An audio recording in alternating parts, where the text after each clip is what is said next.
Now I want to give you an example of a whole book using the idea of carrying the one and coming up with a sum. Because remember, in mathematics, we're taking the many. 1 plus 1 equals. That's 4 characters. 1, 2, 3, 4. And coming up with one character.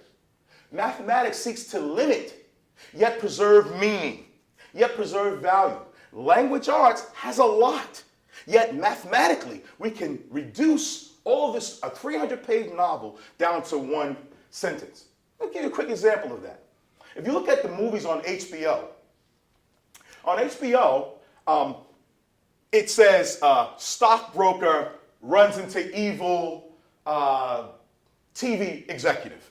It doesn't give you a lot about the story. It gives you one line, maybe two. Yet the movie is 3 hours. You see, this is a mathematical design. It seeks to reduce the many.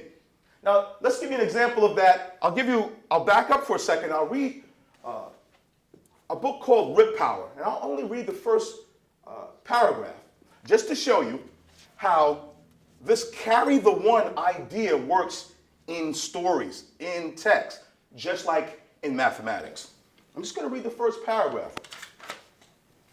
And it says, Rip loved the library. Now, the first thing I'll stop right there, especially to a small child, and I'll say, hey, what does Rip love? Oh, Rip loves the library. Okay, let's hold on to that. That's important, that he loves the library. That idea should be carried throughout the whole story, because it is what you love that's going to get you in trouble. It's what you want that's going to get you in trouble. Every story, the character is in trouble because of what they want. So it's very important to follow that throughout the story. Carry that idea so that you get the proper understanding. So Rip loved the library. Then I'll continue to read. Every day after school, he took a shortcut along the old railroad tracks with his dog Chip to get there before 3:30. And often I'll ask children, hey, was the library mentioned again? No, the library wasn't mentioned again, because they're looking for the 1 plus 1 on the other side. But the 1 plus 1 shouldn't be on the other side. Why do the mathematics if it's the same? So they're looking for 1 plus 1, and reality is, it is there. But it doesn't look the same, but it has the same value. So then I'll read it again. Rip loved the library. Every day after school, he took a shortcut along the old railroad tracks with his dog, Chip, to get there before 3:30. Now, if you look on the board, first the library, the noun, turns into a pronoun, there. Now the library technically is mentioned again in value. So he leaves, he wants to get there before 3:30. If we don't carry the idea of the library and loving the library to there, then the next word it says, then we'll lose the concept on the way. So to get there before 3:30, it was sort of a sanctuary.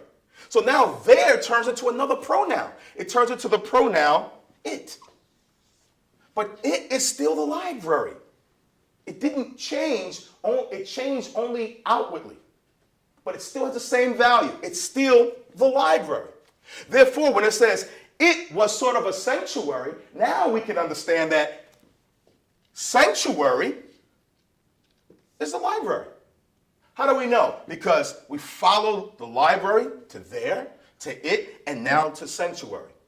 Because it is a sanctuary. What's it? The library. Therefore, sanctuary, library, and sanctuary are the same. They have the same value, at least to Rip. Now let's see what happens to the word sanctuary. What happens when we leave sanctuary and go into something else? I want you to note that in language and in sentence structure, you go from a noun, pronouns, and different verbs and adverbs and adjectives. You go to another noun, and that noun connects to that first noun.